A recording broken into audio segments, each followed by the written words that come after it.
오래전에 들은 얘기인데 출처가 어디인지는 잘 모릅니다. 저도 그냥 듣기만 한 얘기인데 2차 대전 중에 이제 유럽에서는 얼마만큼 우리 몸에서 피가 빠져나가야 죽을 수 있는가, 얼마만큼 피를 빼야 우리는 죽는 거를 실험을 하려고 그러는데 생사람 놓고는 할 수가 없잖아요. 그래서 이제 지혜를 모은 것이 사형수를 데리고 하면 되겠다. 그래서 이제 2명의 사형수를 골랐다는 거죠. 그 이제 사형장에 지금 같으면 그런 거 실험하면 큰일 나죠. 아무리 죽을 사형수라 그래도 인권유린이라 그래서 안 되지만 2차 대전 때야 뭐 전시 중이기 때문에 또 그전에는 또 이게 별로 문제가 되지 않았던 모양이에요 아마. 그 이제 거기 검사니 의사니 뭐 간수니 다 있습니다. 다 앉아 있는데 그 첫 번째 사형수를 의자에 앉힙니다. 그리고는 이제 팔을 걷으라 그래서 그 팔에다가 굵은 주사바늘 혈관에 꽂았습니다.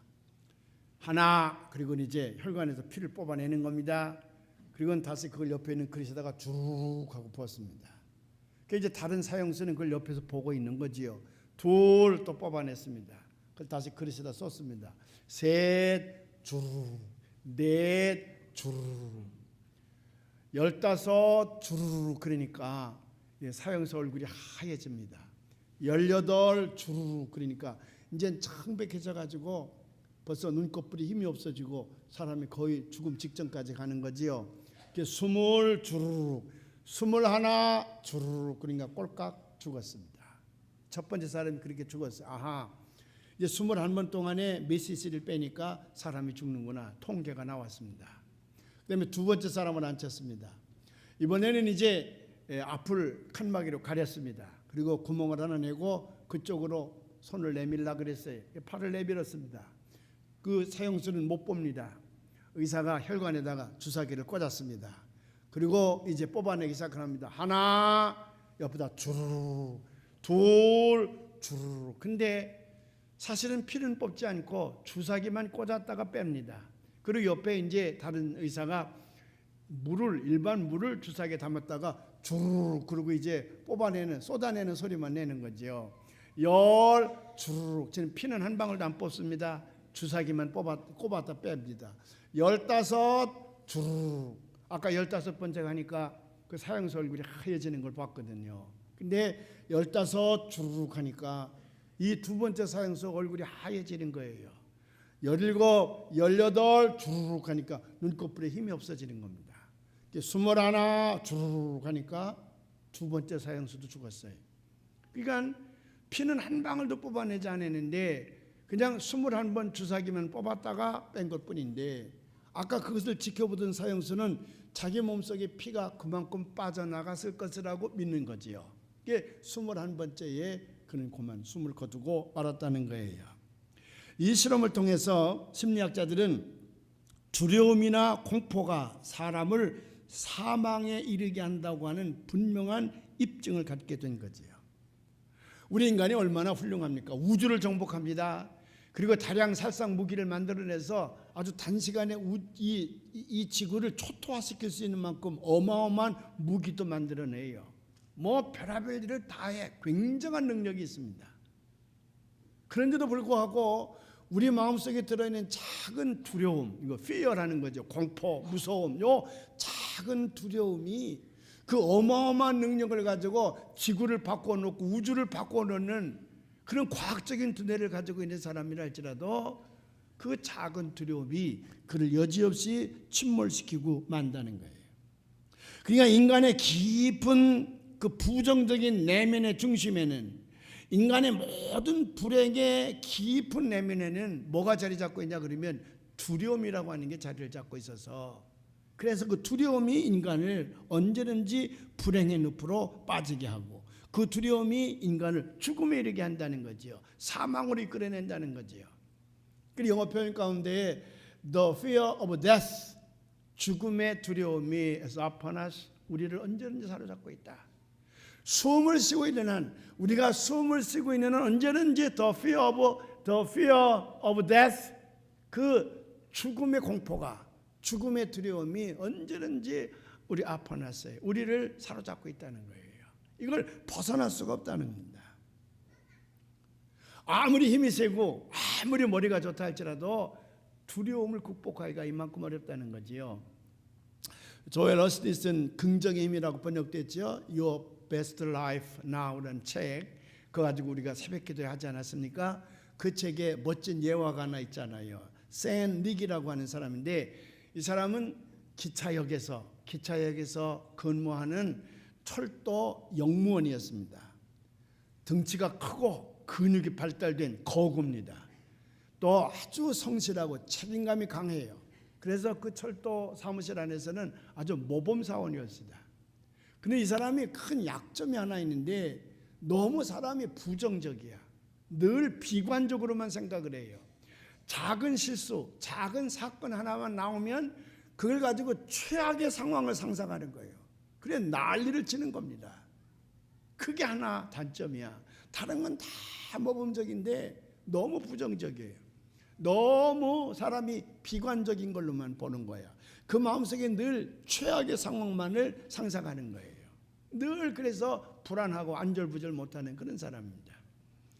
어느 날 동료 직원 하나가 생일을 맞이하게 됐습니다. 저녁에 나가서 우리 돈 걷어가지고 생일 파티를 하자. 전 직원들이 다 생일 파티를 하러 나가는 거예요. 그때 이 샌 닉은 그럼 좋다. 내가 마지막 끝까지 사무실을 지킬 테니 당신을 생일 파티를 하거라. 그리고는 끝까지 남아서 이제 책임 있게 근무를 다 하는 겁니다. 이 사람은 그런 모범생이에요. 그 이제 어두울 때까지 모든 걸 혼자 맡아서 전부 하는데 한참 이제 돌아다니다 보니까 냉동 열차가 문이 열려 있는 거라. 냉동 열차가요. 그 이상하다. 이게 왜 문이 열려 있을까? 그래서 그 안으로 들어갔습니다. 이것저것 점검하고 있는데 갑자기 땅 하고 문이 닫히는 거예요. 소설바람이 불어가지고 이 문이 그냥 저절로 탕 닫혔습니다. 냉동 열차는 바깥에서만 문을 열게 되어 있지 안에서는 열지 못하게 되어 있는데 이게 닫혀버렸어요. 큰일 났습니다. 이 사람은 영무원이기 때문에 냉동 열차에 대한 기능을 다 알고 있어. 보통 냉동 열차는 영하 30도 이하에 언제든지. 그러니 그 문이 닫혀버렸으니 뭐 손이 버럭게 멍이들도록 소리소리 지르면서 사람 살리라 그래도 이미 직원들은 다 생일 파티하러 나갔잖아요. 뭐 별짓 다 해도 도저히 살아나갈 수가 없는 거예요. 몸은 자꾸 얼어붙어 옵니다. 영하 30도나 되는데 내가 여기서 몇 시간이나 견딜 것인가. 몸이 점점 얼어붙어 오더니 이제 굳어지기 시작을 합니다. 심장 박동이 이상해집니다. 결국 그래서 내 마지막 순간을 이대로 그냥 죽을 것이 아니라 내가 기록으로 남겨야 되겠다. 도저히 생존할 수 없는 상황이 있으니 내가 기록으로 남겨야 되겠다. 호주머니에서 찾아보니까 볼펜이 하나 있습니다. 그걸 꺼내들고 뒤 둘러봤더니 그 열차 안에 마분자 하나가 있어요. 그걸 자기 앞에다 갖다 놓고 깨알 같은 글씨로 써내려가기 시작을 합니다. 내가 사고로 냉동 열차 안에 들어왔는데 문이 닫히고 말았다. 아무리 두드려도 나를 구출해 줄 수가 없으니 난 이대로 얼어 죽는 수밖에 없다. 몸이 점점 이제 얼어붙어 오는구나. 너무 떨리는구나. 이제는 움직일 수가 없구나. 그 상황을 전부 적었어요. 그리고 맨 마지막 글에 보니까 아마도 나는 이 글이 내 생애의 마지막 글이 될 것 같다. 끝. 그리고 죽었어요. 다음날 아침에 영무원이 출근을 해서 문을 열어보니까 샌 닉이 죽어 있습니다. 얼어 죽어 있어요.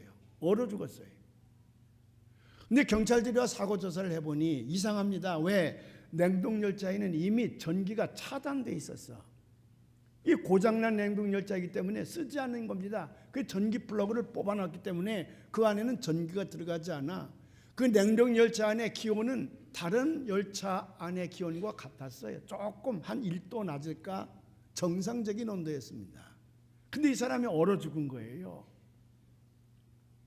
그러니까 이 샌 닉이라고 하는 사람은 너무 많이 알아. 냉동열차는 보통 영하 30도 이하라는 걸 아는 거야. 그래서 자기가 들어가서 큰일 났구나.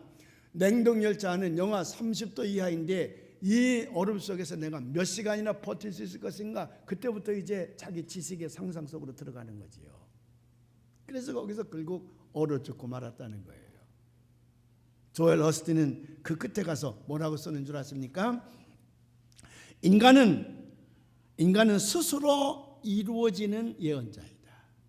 인생이라고 하는 것은 스스로 이루어지는 예언과 같다. 자기 스스로 예언하는 대로 된다고 말이죠. 생각하는 대로 된다. 얼마나 우리 인간이 어리석은지 알 수가 없습니다. 요즘 우리 주변에는 최악의 상황만을 상상하며 사는 사람들이 너무 많이 있습니다. 작은 실수인데도, 작은 실패인데도 불구하고 최악의 실패, 최악의 패배, 최악의 좌절, 최악의 절망, 최악의 파괴, 최악의 죽음 등을 상상하면서 그 길로 빠지고 만다고 말이죠. 근심과 걱정과 두려움의 연속 속에서 불행한 인생의 늪을 헤매다가 마지막을 구하는 사람들이 너무 많이 있다고 하는 거예요. 보통 중학교, 고등학교 학생들이 중간고사, 학기말고사 보지 않습니까? 몇 번 봅니까? 한 너댓 번 시험 보지 않아요? 어떻게 하다 한 번 실수를 해서 아무것도 아니야. 아니 3등 하던 아이가 갑자기 실수해서 30등 할 수가 있지. 그게 뭐 대수예요? 그 지나간 하나의 과정뿐인데, 근데 그때 그 학생들은요 3등을 하다가 30등이 돼서 아무것도 아닌 작은 실수인데도 그걸 최악의 상황으로 상상해내는 거라. 그래서 아파트 꼭대기 뛰어내리기도 하고 약을 먹기도 하고, 그래서 생명을 끊어버리는 사춘기 학생들이 우리 주변에 얼마나 많이 있느냐고 말이죠. 이렇게 우리가 허약한 존재예요. 오늘 복음서의 말씀에 보면 예수님께서 하루 종일 전도하십니다. 천국 복음을 말씀하시고, 그 다음에 인간이 어떻게 살아야 될 것인가 그 도리를 말씀하시고, 그 불쌍한 환자들을 고쳐주느라 종일 쉬지를 못했어요. 저녁 때가 되니까 이제는 쉬어야 되겠어. 바다 건너가서 좀 쉬자. 그래서 예수님과 제자들이 배를 탔습니다. 갈릴리는 본래 호수인데도 너무 넓으니까 그때 사람들이 바다라 그랬어요. 예수님은 배에 타자마자 너무 피곤하니까 고문을 펴고 잠이 드셨습니다. 제자들은 아주 베테랑 어부들이에요. 제자들이 이제 노를 저어서 그 바다를 건너가는 거예요. 근데 갑자기 바람이 불기 시작을 하는 거예요. 그 갈릴리 호수에 바람이 불기 시작하는데 거기 가보기 전에는요 무슨 호수에 그렇게 바람이 불어서 풍랑이 일고 배를 뒤집어 놓을 만할까 우리가 상상이 안 돼. 근데 가보면 가끔 체험을 해요. 마침 이번에 우리 교회 그 순례단들이 거기 가서 깜짝 놀란 거 알죠? 우리 저 배장로님이나 다 우리 갔잖아요. 가서 보니까 바람이 불기 시작을 하는데 나무가 휘어지는데 가서 설 수가 없을 만큼 바람이 불어요. 파도가 일기 시작을 하는데 그날 저녁에 얼마나 추웠든지 배 못 탔어요. 우리 배 타기로 돼 있는데 그날은 못 탔어. 그래서 할 수 없이 그 다음날 저녁 때나 돼서야 배를 탄 경험이 있잖아요. 갈릴리 호수가 그렇게 바람이 세게 불어요. 그건 저 헐몬산에 내려오는 기압의 변화로 갑자기 그렇게 돌풍이 분다는 거예요. 그 다음 날을 보니까 이번에도 언제 바람이 불었냐는 식으로 아주 찬찬하고 덥기만 해요. 근데 그 전날 저녁에는 너무 강한 바람이 불어서 추워가지고 우리 예배 보는데 아주 힘들었거든요. 제자들이 그 돌풍의 바람과 그 파도에서 배를 건져보려고 애를 많이 씁니다. 배가 뒤집힐 것 같아. 도저히 자기들 힘으로는 안 되는 거예요. 예수님 생애 동안에 어떤 사건은 저절로 일어난 사건은 없습니다. 다 뭔가 우리에게 가르치시기 위하여 아주 함축적으로 일어난 사건들인데, 그러니 제자들이 자기들 기술로 아무리 배를 살려버려도 되지 않죠. 배가 뒤집힐 것 같으니까 주무시는 예수님을 깨웁니다. 선생님, 우리가 죽게 된 것을 왜 돌아보지 아니하십니까? 그렇게 근사하게 써 있지만 아마 그랬을 거예요. 선생님, 우리 죽겠어요. 잘못하면 우리 죽을지 몰라요. 살려주세요. 아마 그랬을 거예요. 예수님께서 일어나시더니 바람과 바다를 바라보고 잔잔하라 고요하라 그랬더니 바람도 멈추고 파도도 좀 조용해졌어요. 제자들을 바라보고 예수님께서 말씀하십니다. 왜 이렇게 무서워하느냐? Why are you so afraid? 왜 이렇게 무서워하느냐? 아직도 믿음이 없느냐? Do you still have no faith? Still have no faith? 아직도 믿음이 없느냐? 꾸짖으시는 거예요. 근데 이걸 히라브로 된 걸 가만히 보면요, 언뜻 보면 굉장히 꾸짖으시는 것 같아. 왜 이렇게 무서워해 이 바보들아? 아직 믿음이 없냐? 꾸짖으시는 것 같은데 그 문장을 자꾸 읽어보다 보면 예수님께서 우리에게 달래시는 음성입니다. 마치 어린아이를 달래듯이 왜 이렇게 무서워하느냐? 왜 믿음이 없니? 더 그걸 친근감을 가지고 잘 읽어보면요, 우리 마음을 아주 평안하게 해주는 음성입니다. 처음에는 저도 이 음성을 읽거나 듣게 될 때에 예수님께서 나를 막 꾸짖으시는 것 같아. 아니 도대체 너는 목회를 몇 년이나 했는데 왜 그렇게 무서워하느냐? 왜 두려움이 그렇게 많아? 왜 믿음이 그렇게 적어? 막 꾸짖는 음성인 것 같아요. 실제적으로 제가 이제 그런 늪에 빠져 있을 때가 많이 있거든요. 아무것도 아닌 일인데, 아주 작은 일들인데 왜 그것이 내 마음속에 그렇게 크게 느껴지는지요. 인생이 다 허물어지는 것 같아. 그래 밤잠을 이루지 못할 때가 참 많이 있거든요. 그때 주께서 제게 들려주신 음성이 그겁니다. 왜 그렇게 무서워하느냐? 왜 그렇게 두려워하느냐? 믿음이 없느냐?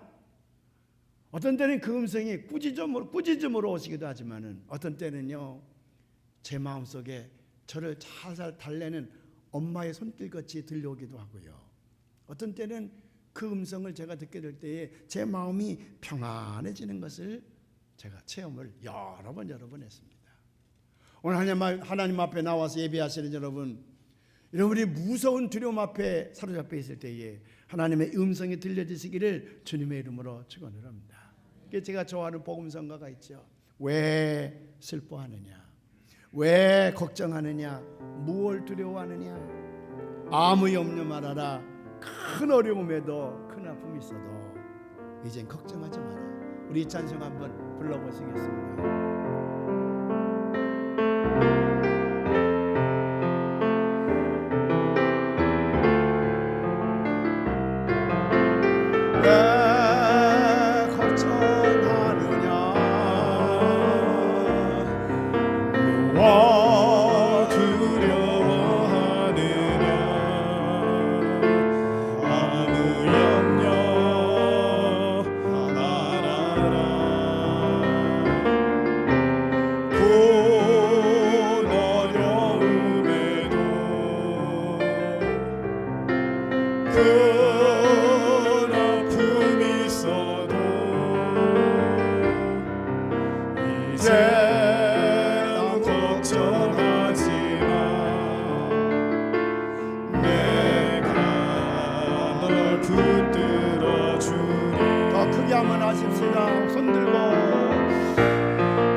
오늘 우리는 하나님 앞에 예배를 드리면서 몇 가지 사실을 깊이 깨닫고 이 두려움을 이겨내고 승자의 삶을 살아가시는 은평의 교우들이 되시기를 주님의 이름으로 축원을 합니다.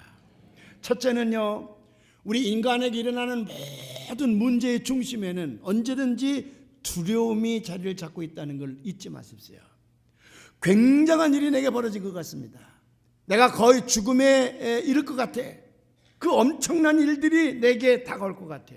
그래도 사실이 나를 뒤엎는가, 팩트가 나를 뒤엎는 것이 아니라 내 깊은 곳에는 언제든지 두려움이라고 하는 것이 문제를 더 크게 야기시켜버리고 만다는 거예요.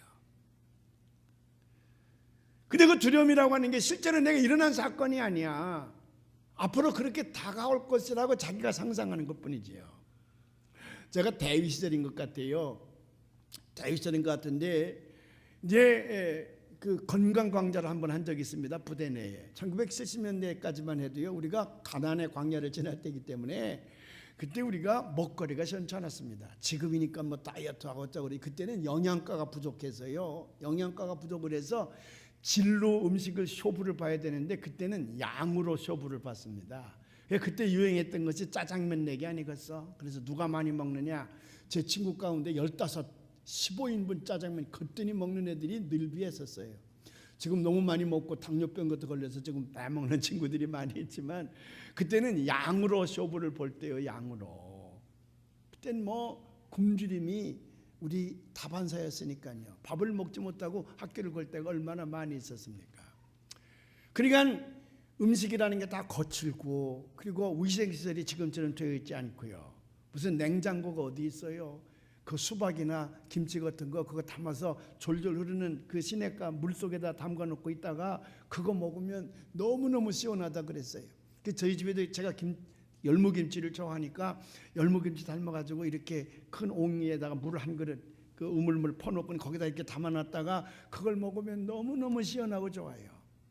근데 말이죠, 1970 몇 년인가 그게 월남에서 온 사람에서 냉장고를 하나 조그마한 거 갖다 놨는데 그 열무김치를 냉장고 속에다 넣어서 얼마 있다 꺼내 먹는데 그게 그냥 정신을 혼미하게 만들 만큼 맛있는데, 그럴 때요. 그러니까 그때는 다 위장병이라는 게 있어서 위장병. 그래 위궤양이죠 주로. 양으로 쇼부를 보다니까 요즘에 명동 칼국수 한 그릇만 먹어도 족하지만 그때는 미니멈 2그릇 반은 먹어야 돼요.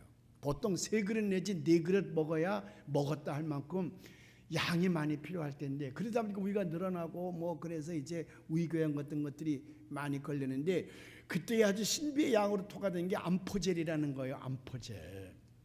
그전에도 제가 말씀드렸잖아요. 군목을 있을 때에 저녁에 이제 군인 내무반 우리 사병들을 모아놓고 속회배를 보려고 그러는데, 낮에는 근무해서 피곤해 죽겠는데 가서 자빠져 자거나 아니면 술 먹고 그래야 되는데 웬 목사가 와서 내무반에서 예배를 본다 그러니까 누가 참여하겠어. 한두 번 참여하더니 다 안 오지요 뭐. 그리고 군의관하고 이걸 어떻게 좀 내무반원들을 속회배 반에 참여하시니 길이 없겠는가 그랬더니 군의관이 좀 미군 부대에 가서 유효기간이 지난 약을 좀 목사님 가서 얻어오시면 된다고. 목사님은 미군 부대 마음대로 출입을 하니까 가서 한번 요청해 보라고. 그래서 내가 미군 부대장을 만나서 너희들 유효기간이 지난 약 어떻게 하냐 했더니 다 폐기 처분한대요. 그거 좀 내가 가져갈 수가 없냐. 그랬더니 그걸 박스로 주는데요. 그냥 이 렛대려도 안 떨어진 거 있죠. 렛대려도 안 떨어진 암포젤 같은 걸 몇 박스를 제가 얻어가지고 갖다 놓고요. 저녁에 이제 내무반원들이 내무반에 가서 속회배를 봅니다. 그럼 군의관이 동행하는 거예요. 예배가 끝난 다음에 의료 상담을 하는 거지. 그래서 애들이 아프다 그러면 이것저것 주기도 하다가 뭐 위장병 있는 애들이 많으니까 그러면 미제 그걸 뭐 이렇게 한 컵만 주는 게 아니라 한 병씩 주니까요. 이 사병 애들이 뿅 가가지고 군목님이 와서 속회배만 본다 그러면 몇 터지는 거예요. 어떤 녀석은 뭐 지가 아프다고 막 그래서 암포질 2병 받아가지고 제 어머니 갖다 주는 거야 이제. 그래서 그 이제 제가 성경을 가지고 속회를 부흥시켜야 되는데 암포젤로 부흥시켰습니다. 암포젤로. 근데 그때에 공군본부에서 보낸 군의관이 와서 이제 의료 강좌를 하는데 위암에 대해서 얘기를 하는 거예요. 위암에 대해서 쭉 설명을 하는데 위암에 걸리면 이런 증상이 나타납니다. 제가 그 얘기를 들으니까 100% 그건 나야. 이건 딱 나예요. 뭐 배고플 때 속이 쓰리다든지 아침에 일어나면 속이 쓰린다든지 뭐 여러 가지 증상으로 봤을 때에 내가 위암 환자예요. 그날 밤에 집에 와 생각을 하니까 잠이 안 오는 거야. 아직도 애들은 조그만하고 마누라는 시퍼렇게 젊은데 저게 딴 데로 시집 가면 애들은 어떡할 건가. 이런 생각을 하니까 잠이 오질 않는 거예요. 잠이 오질 않아요. 부모님은 어떻게 할 것인가. 앞으로 아직도 다 자라지 않은 동생들은 누가 돌볼 것인가. 우리 가정에서는 나를 바라보고 모든 가족들이 쳐다보고 있는데 앞으로 이 가족은 어떻게 될 것인가. 내가 벌써 무덤에 묻히는 겁니다. 밤새도록 고민을 하는데 너무 억울하기도 하고 앞으로 닥쳐질 일들이 상상이 안 되는 거예요. 아침에 출근하자마자 도장 찍고서는 나 잠깐 다녀올 때가 있다. 그래서 이제 의무대로 갔지. 제가 아는 군의관에 나오길래 내가 지금 밤새도록 생각하니까 어제 그 강의 들은 대로 보면 내가 틀림없이 위암인데 오늘 좀 나를 검사를 할 수 없겠냐 그랬더니 한참 웃더니 저 방에 가서 기다리고 계세요. 비슷한 분들이 와 있을 겁니다. 가봤더니 10명이 와 있어요. 10명이. 어제 강의를 듣고 모두가 다 자기가 위암 환자라고 아는 거예요. 10명이 와서 기다리고 있는 거예요. 아니 아직 자기가 위암 환자 아니고 다 위암 환자 같아요. 어제까지 싱싱하던 녀석이 다 얼굴이 벌해가지고 와서 앉아있어요. 아직도 일어나지 않은 일에 그만 자기가 거기 빠져가지고 이미 그걸 사실로 받아들이는 거지요. 인생이라고 하는 것은 이루어지는 예언자라고 말이지. 여러분 믿음의 반대말이 뭔 줄 아십니까? 한참 동안 TV에서 침대는 가구가 아닙니다. 과학입니다. 그래가지고 애들이 학교 가가지고 침대는 뭐냐 가구 아니라고 그랬다는 거 아니에요. 여러분 믿음의 반대말은 문법적으로는 의심입니다. 의심, doubt이에요. doubt. 그러니까 학교 갔을 적에 믿음의 반대말이 뭐냐 그러면 반드시 의심이라고 적어야 돼요. 절 따라서 적으면 안 돼요. 근데 신앙적인 용어로는 믿음의 반대말은 의심이 아니라 두려움이에요. 두려움. 이 믿음의 반대말은 의심이 아니라 두려움입니다. 왜? 믿음은 생명을 살려내지만 두려움은 그 생명을 죽음에 이르게 하거든요. 그러니까 믿음의 반대말은 의심이 아니라 두려움입니다. 두려움이 우리의 생명을 죽이는 거예요. 어떤 미국의 백인 여자가 타임스지에다가 자기 경험을 솔직히 고백하면서 회개한 내용이 있어요. 이 여자가 자동차를 몰고 먼 시골길을 달려가고 있는데 갑자기 무서워지는 거예요. 이러다가 사고가 나면 어떡하지? 이 시골에서 도와줄 사람이 없는데 혼자 여자가 이제 중년 부인이 운전하고 가는데 백인 여자인데 이쁘게 생긴 사람이에요. 괜히 겁신하는 거예요. 그 생각을 하다가 빵 하고 사고가 났지 뭐요. 그래 이제 뒤로 받아가지고 차가 고장이 났습니다. 이거 큰일 났어요. 어디다 신고할 데도 없잖아. 어떻게 하면 좋을까? 낭패감을 가지고 있는데 앞에서요. 갑자기 흑인 애들 3명이 모자 삐딱하게 쓰고 이렇게 껐떡껐 들고 자기에게 다가오고 있거든. 이거 큰일 났네. 이제 저놈들이 오기만 하면 내 지갑 뺏어갈 것이고 돈 뺏어갈 것이고 여기 있는 물건 다 뺏어갈 것이고 나를 가만 놔두겠나? 저 세 놈이 나를 덮쳐가지고 내 몸이 다 망가질 것이고 나는 그대로 여기 피 흘릴 때 쓰러져 있지 않겠는가? 이거 큰일 났구나. 온갖 상상이 다 되는 거지. 그 흑인들이 다가올수록 몸이 막 떨리기 시작을 하는 거야. 이 흑인 청년이 와가지고 헬로! 그리고 문을 두드리니까 그냥 기절해버리고 말았어요. 근데 이 사람은 응급처치반이야. 이 사람들은. 와서 문을 열고 아주머니 가만히 계십시오. 움직이면 안 됩니다. 이렇게 허리 큰일 납니다. 내가 하라는 대로 해야 됩니다. 막 명령을 하고 한 사람 빨리 연락을 해라. 구급차 보내라고 그래라. 이 사람들은 지금 응급처치반이야. 사고 냈다는 얘기를 듣고 지금 달려온 거야. 근데 여자는요. 이게 무슨 조직폭력배인 줄 알고 깽인 줄 알고요. 저 흑인들이 날 어떻게 할 것인가 생각을 하다 보니까 헬로 그 말에 그냥 자기 기절해버리고 만 거예요. 나중에 병원으로 실려가서 이제 응급처치를 잘 해가지고 목숨은 건졌는데 의사가 하는 말이 당신은 심장이 매우 약하기 때문에 이번에 심장마비로 죽을 뻔했습니다. 죽음의 문턱까지 왔다는 거지. 사고로 죽음의 문턱까지 간 게 아니라 그 흑인 셋에 대한 잘못된 선입견이 자기를 두려움으로 몰아가지고 죽음 직전까지 갔다는 거지요. 이 잘못된 선입견이 자기 생명까지도 빼앗아갈 뻔했다. 그 흑인 세 청년에게 정말 자기가 진심으로 회개한다. 내가 잘못했다. 고백의 글을 쓴 적이 있어요. 물론 그 여자는 신앙적인 입장에서 쓴 것이 아니라 사회적인 관점에서 흑인들에게 사죄하는 마음으로 썼지만은 그 글을 읽는 우리로서 보면 두려움이라고 하는 것이 결국 사람의 목숨을 빼앗아가는 것이라는 것을 알게 된다. 그 말이에요. 두려움. 이게 믿음을 가지고 있는 우리의 원수입니다. 우리를 불행하게 만드는 것, 우리 인생을 파괴하는 중심엔 언제든지 뭐가 자리 잡고 있냐면 두려움이 자리 잡고 있습니다. 그래서 본능적으로 작은 사건, 작은 실수를 침소붕대해가지고 언제든지 큰 것으로 최악의 상황으로 상상해내는 것이 우리 마음속에 가지고 있는 두려움이라고 하는 마귀가 사용하는 도구라는 거예요. 그래서 우리를 승자의 삶을, 행복한 삶을 살게 하려면 이 두려움을 극복해내야 된다. 두려움을 이겨내야 된다는 거예요. 왜? 두려움과 행복이라는 것은 우리 인간의 마음속에서 함께는 동거하지 못하는 아주 원수지간이에요. 아무리 행복하게 살다가도 두려움이 우리 마음속에 탁 들어오면 이 행복이라는 건 짐을 싸가지고 이사를 간다는 거예요. 두려움이 있는 한 우리는 행복해질 수가 없다. 우리가 행복해지기 위해서는 반드시 두려움을 이겨내야 된다. 뭘로 이기느냐? 두려움을 이기는 가장 좋은 길은 믿음이에요. 믿음. The best way to conquer fear with faith. 믿음으로 이 두려움을 이기는 길이 가장 지름길이에요. 믿으시면 아멘 하시기를 바랍니다. 미첼 디아즈라고 하는 미국의 유명한 여류 소설가입니다.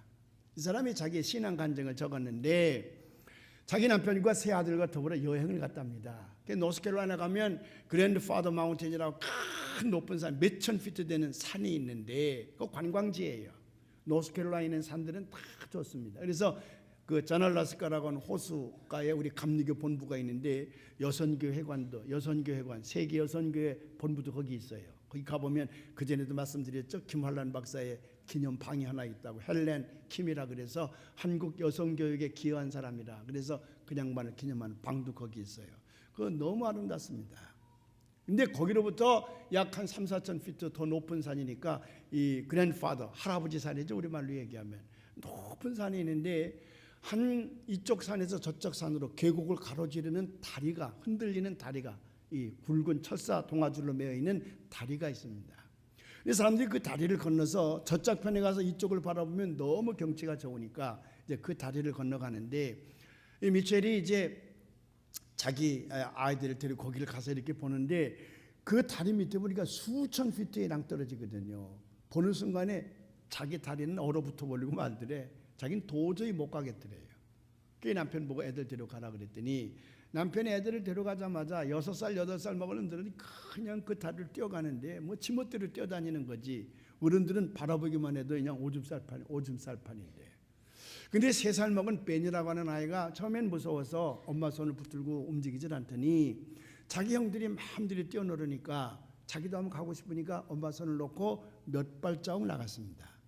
나가서 밑을 보니까 뭐 수천 길 낭떠러지잖아요. 아이가 난간을 딱 잡더니 막 울어제끼는 거예요. 무섭다고.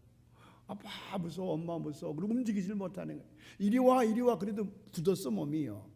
그러니까 그 형들이 와가지고 야 내 손 잡아 내 손 잡아 그래도 형들의 손을 잡질 않고 계속 울기만 하는 거예요. 그래 아빠가 쳐다보고 있다가 손을 저 내밀으니까 막 울던 아이가 아빠의 눈을 바라보니까 안심이 되거든요. 그러니까 아빠의 손을 딱 잡았습니다. 그 아빠 쪽으로 올 줄 알았더니 아빠를 다리 쪽으로 끌어내는 거예요. 아빠랑 같이 건너가자는 얘기지. 그래서 아빠가 잡고서 다리를 건너가는데 조금 전까지 얼어붙어 가지고 그렇게 무서워하던 이 벤 3살 먹은 아이가 우리 기로 말하면 4살쯤 된 아이잖아요. 이 아이가 아빠 손을 딱 잡고 아빠의 눈이 안정적인 걸 보더니 그 다음에 다리를 건너기 시작을 하는데 펄펄 뜁니다. 아빠 손을 잡고 펄펄 뛰고 그 얼굴 내밀면 안 된다 그러는데도 그 밑을 바라보기도 하고 뭐 형들한테 소리를 지르기도 하고 그러는 거야. 근데 이 소설가 미첼이요. 자기 아들을 바라보면서 마음에 감동이 오기 시작을 하는 거야. 아까 저 혼자 가려고 할 땐 무서워서 그 몸이 얼어붙더니 아버지 손을 딱 잡는 순간에 이 배는요. 모든 무서움과 공포와 염려와 걱정을 누구한테 맡겼어? 아버지에게 딱 맡겼어. 그건 이제 아버지 책임이야. 나는 아버지 손을 잡고 즐기기만 하면 되거든요. 모든 걸 다 아버지에게 내어 맡기고 그리고 이제 뛰기 시작을 하는 거라. 미첼이 마음속에 우리는 저 어린아이와 같은 믿음도 없지 않는가. 우리가 여호와 하나님을 섬기는 신앙인이라 그러면 천지를 창조하신 전능하신 분인데 우리의 생명을 만들어서 이 땅에 보내신 분인데 졸지도 아니하시고 주무시도 아니하시며 우리를 보호하신 하나님이신데 그 하나님을 믿는다 그러면서도 다 내어 맡기질 못하고 모든 근심과 걱정과 두려움을 우리 마음속에 안고 우리가 슬퍼하고 불행의 늪으로 빠지는 게 아닌가. 저 벤처럼 아빠에게 맡겼으면 우리는 그 아빠의 손을 잡고 기뻐 뛰면서 그저 우리가 살고 싶은 넓은 기장 속에서 살아야 되는데 우리는 그런 믿음이 없구나. 그래서 예수님께서 어린아이 같지 아니하면 천국에 올 자 없다 말씀하신 이유가 거기에 있구나. 그게 깨달아지더라는 거야. 마태복음 18장 3절의 말씀인데 우리 한번 봉독해 볼까요? 다 같이 봉독해 보십시다. 이르시되 진실로 너희에게 이르노니 너희가 돌이켜 어린아이들과 같이 되지 아니하면 결단코 천국에 들어가지 못하리라. 아멘. 아버지에게 내어 맡기는 믿음이 벤이라고 하는 어린아이의 마음을 넓은 세상에서 아주 즐겁게 살도록 했습니다. 근데 이 믿음은 누구를 향한 믿음이냐 그러면 예수 그리스도를 향한 믿음이에요. 예수 그리스도를 향한 믿음이 모든 두려움을 정복해 하시고 이 땅 위에서 하나님께서 우리에게 주신 재능을 가지고 더 넓은 세상, 더 높은 세상, 행복한 세상을 살아갈 수 있게 될 줄로 믿습니다. 여기 제자들이 두려움에 떨었는데 나중에 예수님을 뭐라고 얘기합니까? 저가 누구이기에 바람과 바다가 저에게 순종하는 거. 예수님이 누구예요? 천지를 창조하신 하나님이에요. 그 하나님이 계시기 까닭에 우리가 그 하나님을 믿지 않습니까? 그 하나님을 의뢰하지 않습니까? 그 하나님을 신뢰하지 않습니까? 그 믿음을 가지고 여러분에게 주어진 인생을 승자의 삶으로 살아가시는 행복한 여러분들이 되시기를 주님의 이름으로 축원을 합니다. 늘 기도하면서요, 그분이 주시는 능력을 받아가지고 우리에게 이미 이 땅 위에서 가장 값지게 살아갈 수 있는 은사를 다 주셨는데 그걸 개발시켜서 승리롭게 살아가야 될 줄로 믿습니다.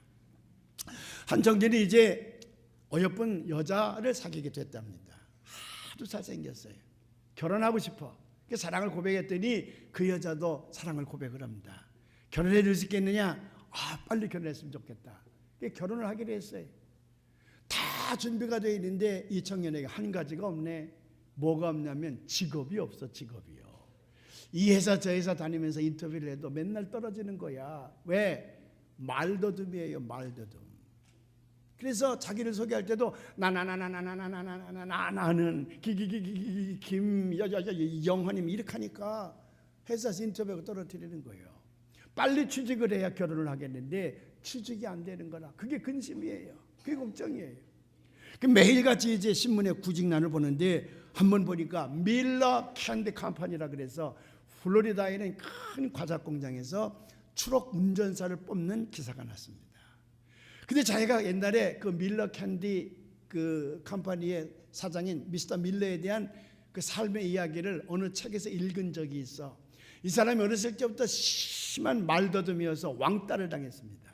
늘 친구들에게 이제 따돌림을 당했는데 그걸 잘 극복을 해서 오늘 어린아이들 즐기는 과자를 만들어내서 기업에 성공한 사람의 얘기예요.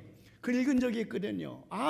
미스터 밀러는 나를 이해하겠다. 나도 그 사람처럼 심히 말을 더듬어서 그래서 나도 이제 이렇게 애들에게 따돌림을 당하고 그랬는데 그분에게 가서 내 사정을 얘기하면 그분 나를 채용하겠구나. 더군다나 트럭 운전하는 데까지 그 말 좀 더듬으면 어떻겠어요. 그래 이제 플로리다까지 달려갔다는 거죠.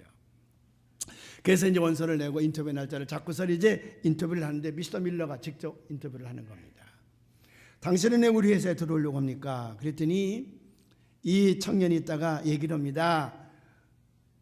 Because I need the money. 왜냐하면 내가 돈이 필요하기 때문입니다. 그 얘기를 because I need money. 간단한 말인데 말을 워낙 더듬으니까 because I need the money. 그걸 물끄러미 쳐다보기 땐 미스터 밀러 씨가 그러냐고. 그러나 당신에겐 내가 짭을 줄 수가 없다. 그렇게 얘기를 해요. 자기 희망이 완전히 무너지는 거예요. 왜 저에게 짭을 줄 수 없습니까? 그랬더니 회사 사정이 여의치가 않아서 추럭을 아직 구입하지 못했는데 추럭을 몇 달 뒤에나 구입해야 될 것 같아서 이번에는 사람을 뽑을 수가 없으니 참 미안하게 됐다고. 그러니까 하늘이 무너지는 거죠. 짬만 잡으면 금방 자기 이쁜 이상적인 여자 결혼하려고 그랬는데 이게 또 무너지는 거 아니겠어요? 그냥 삽시간에 눈물이 눈에 가득 찼습니다. 물끄러미 그 밀러 사장을 쳐다보겠는데 밀러 사장 얼굴을 가만히 쳐다보더니 여보게 날 너무 나쁜 사람으로 이렇게 보지 말게나. 그러더니 서랍을 열고 종이 하나를 꺼냈습니다. 아주 얼마나 오래됐는지 다 구겨져 있고 낡고 여기 군데군데 끄트머리는 다 떨어져 나가는 아주 오래된 종이 하나를 주면서 이거 집에 가서 매일 한번 읽어보게나. 그 사람은 그걸 받아 들고는 끝까지 그 종이 한 장에 무슨 희망이 있겠는가 부기적부기적 호주머니에다 넣습니다. 그리고 집으로 돌아옵니다. 이제 절망이야. 하늘이 무너지는 것 같아. 아무도 자기를 쓸 사람이 없어. 미스터 밀러 씨까지도 자기를 쓰지 않는데 어떡하겠습니까? 고민하고 집에 와서 이젠 다 틀리지 않았는가. 내 곁에는 nobody, 아무도 없구나. 그렇게 생각하니까 너무 자기가 슬퍼지는 거나. 아까 그 밀러 사장이 줬던 그 종이떼기가 뭔데 그 사람은 날 종이떼기 하나로 그냥 밀어붙이는가. 그리고 호주머니 꺼냈습니다. 찢어 없애려고요. 찢어 없애려고 이렇게 하는데 거기 글이 낯익은 글이 나오는 거예요.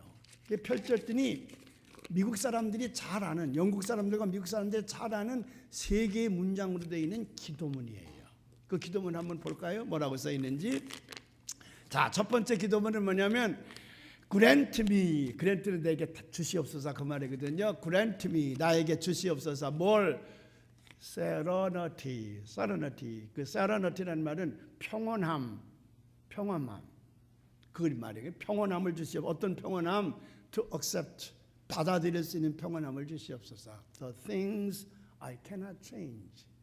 내가 도저히 바꿀 수 없는 것들을 내가 받아들일 수 있는 마음의 평안을 주시옵소서 그 말이에요. 내가 아무리 노력해도 바꿀 수 없는 게 너무 많잖아요. 우선 이 청년에게는 말더듬이고 고칠 수가 없어. 어렸을 때부터 가지고 있는 병인데 아무리 노력을 해도 말더듬이고 고칠 수가 없다고 말이죠. 근데 이것 때문에 절망하거나 인생을 포기하지 말라고 말이죠. 내가 도저히 바꿀 수 없는 건 그대로 내가 받아들일 수 있는 평안한 마음을 주시옵소서 그 말이에요. 두 번째 문장을 봅니다. The courage, 용기를 주시옵소서. 어떤 용기? To change, 바꿀 수 있는 용기를 주시옵소서. The things I can, 내가 할 수 있는 것. 내가 못하는 건 그냥 받아들이게 하고 내가 할 수 있는 것들은 괜히 잘못된 선입견이나 무슨 고정관념이나 잘못된 그런 두려움 때문에 포기하지 아니하고 내가 할 수 있는 것을 언제든지 내가 바꿀 수 있도록 용기를 주시옵소서. 두 번째 문장이에요. 세 번째 문장입니다. And the wisdom, 지혜를 주시옵소서. 어떤 지혜? To know difference, 나와 다른 것. 우리는 종종 나와 다르면 무조건 적이라고 생각을 합니다. 나와 다르면 무조건 틀렸다고 생각을 해. 그렇지 않잖아요. 다른 것뿐이야. 다른 것뿐이야. 내 얼굴이 기드러나면 얼굴이 넓적한 사람도 있고 내가 작으면 키 큰 사람도 있는 것이지 그게 결코 내 원수가 아니거든요. 나는 동쪽으로 가기를 좋아하면 어떤 사람은 서쪽으로 가기를 좋아하는 거거든. 사람에 따라서 다른 거거든요. 근데 그걸 이해하지 못하고 받아들이지 못하는 경우가 많이 있는데 나와 다른 것들을 내가 다 이해할 수 있도록 그런 지혜를 내게 허락해 주시옵소서. 이게 유명한 영어 기도문입니다. 여러분 저 벼룩박에다 써붙이고서는 매일같이 한번 이 기도문을 가지고 기도하시면 좋겠습니다. 근데 이걸 읽어내려가는데 마음이 움직이기 시작을 하는 거예요. 그 다음대로 또 읽습니다. 그 다음에 또 읽습니다. 지금까지 내가 말더듬면서 취직도 못하고 결혼도 못하고 이대로 늙어 죽을 거 생각하면 인생을 포기하고 싶은 생각이 자기 마음을 움직이고 있는데 이 기도를 자꾸 할수록 하나님께서 저에게 성령을 보내주시사 그가 움직여지기 시작을 합니다. 바뀌어지기 시작을 합니다. 내가 어차피 어렸을 때부터 말더듬이로 태어난 걸 어떡하겠는가. 내가 평생 가져가야 될 것이 아닌가. 내가 할 수 있는 일 얼마든지 있지 않는가. 내가 할 수 있는 일 그 얼마든지 할 수 있지 않겠는가. 내가 다른 사람과 다른 게 있지 않은가. 내가 다른 사람과 같지 않다고 그래서 내가 실패한 거 아니지 않는가. 다른 사람이 없는 것 나 가지고 있지 않는가. 계속 기도하는 중이에요. 무엇이 떠오르냐 그러면 자기가 어렸을 때 교회를 다니는데 교회에서 찬송가만 하면 그때 내가 말을 안 더듬었어. 말할 때 사람들과 말을 할 때는 막 더듬는데 찬송할 때는 한 번도 말을 더듬지 않아요. 또 선생님들이나 찬송 잘한다고 노래 잘한다고 또 중고등학교 다닐 적에는 즉각으로 자기가 가사를 써서 주면 거기다 곡을 붙여서 애들이 노래하기를 좋아했어.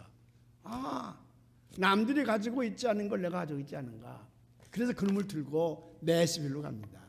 칸츄리 뮤직의 본고장이지요.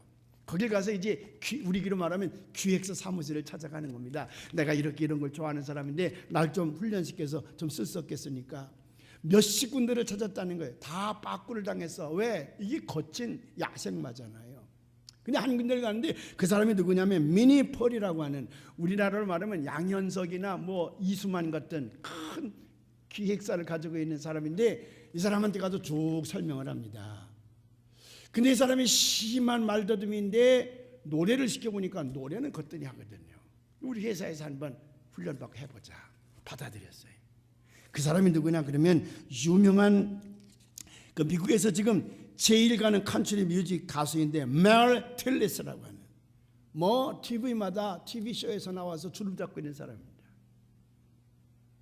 그래서 돈방석에 앉게 됐죠. 미국의 유명한 가수가 됐습니다.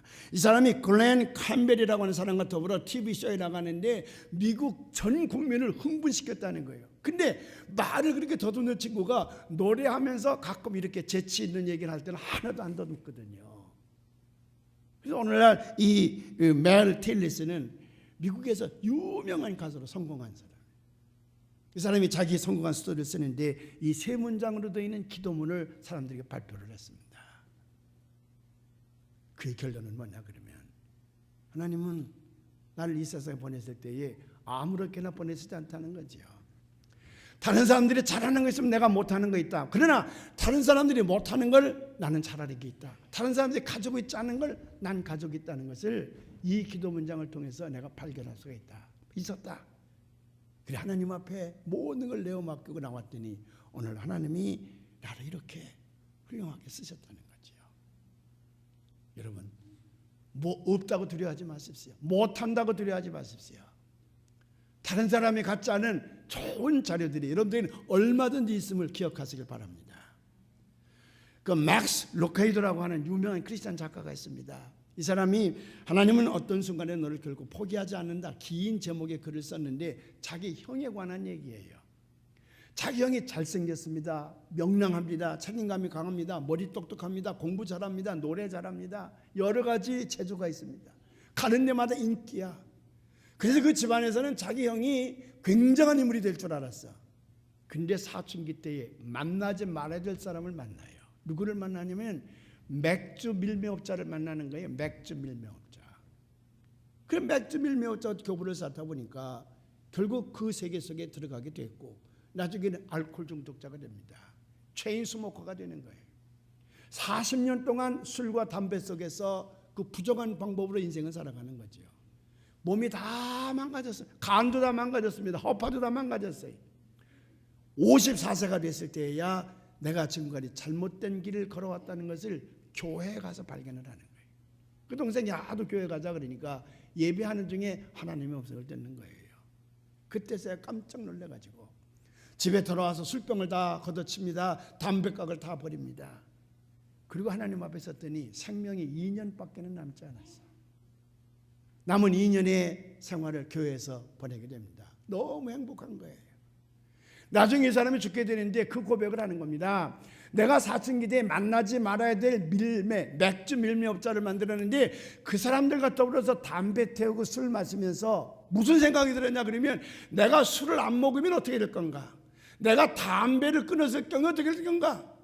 내가 만약 술을 안 먹는다, 이 친구들을 안 만난다, 담배를 끊는다, 그렇게 되면 내 인생이 어떻게 될 것인가? 그 두려운 마음이 자기를 지배하기 때문에 감히 담배를 끊지도 못했고 이 술도 끊지를 못했다는 거지. 객관적인 입장에서 보면 아무것도 아니잖아요. 얼마든지 용기를 가져갈 수 있는 일인데 자기는 두려움이 자기를 지배하고 있었기 때문에 결국 끊지를 못하고 있다가 생명이 다 간 다음에야 너무 늦게 알아내라고 예수님 앞에 왔더니 이렇게 쉽게 다 버릴 수 있었던 것을 내가 그동안에 무슨 짓을 한 건가 너무 후회스럽다. 그러나 지금은 너무 행복하다 그랬습니다. 사랑하는 여러분, 두려움이 여러분을 잡고 있으면 아무리 선한 사람이라 할지라도 여러분들은 불행한 사람이 되고 맙니다. 이 히틀러가 600만 명이나 유태인을 죽이지 않았습니까? 거기 강력하게 싸웠던 사람이 누구냐 그러면 느밀러라고 하는 독일 루터교회 목사님입니다. 이 느밀러라는 목사님이 이제 히틀러를 1934년에 만나게 됐어요. 만나게 됐는데 이 마틴 느밀러가 가만히 히틀러가 아주 세계를 지배하면서 유창하게 연설을 하는데 그걸 가만히 듣고 있다가 집에 와서 나중에 이제 히틀러에게 붙들려 죽게 됩니다만은 자기 부인에게 하는 말이 여보 당시 히틀러 만났는데 그래 어떤 인상입니다. 말은 잘하는데 그 마음속에는 극도의 불안감과 두려움으로 가득 차 있구만. 극도의 불안감과 두려움으로 가득 차 있구만. 히틀러가요. 그러니까 이 세상에 가장 잔인한 그 독재자들이 왜 그렇게 독재자가 되냐 그러면 그 마음속에 두려움을 극복하지 못하니까. 느밀러 목사님이 하는 말이 저 두려움이 저를 삼켜버리고 말 것이다. 결국 마틴 느밀러 목사님이 히틀러의 칼에 죽었습니다마는 히틀러는 어떻게 됐습니까? 그 두려움이 그를 삼켜버리고 말지 않았습니까? 용기를 가지시길 바랍니다. 내가 하나님을 믿기만 하면 하나님의 손을 붙들고만 있기만 하면 누구든지 나를 당할 자가 없습니다. 믿으시면 아멘 하시길 바랍니다. 종이 하나를 찢는 건 아주 쉬워요. 그러나 이 종이를 가운데다 놓고 아무리 내려쳐도 이 종이 찢지 못합니다. 우리 하나하나 인간은 매우 연약합니다. 그러나 내가 하나님을 붙들고 있는 한, 하나님이 천지를 창조하신 전능하신 하나님이기 때문에 나는 결코 이 세상에서 실패하지 않습니다. 어떤 싸움에서도 이길 수가 있습니다. 그 용기를 가지시고 두려움을 극복하시는, 그래 승자의 삶을 살아가시는 우리 은평교회 교우들이 되시기를 주님의 이름으로 축원합니다.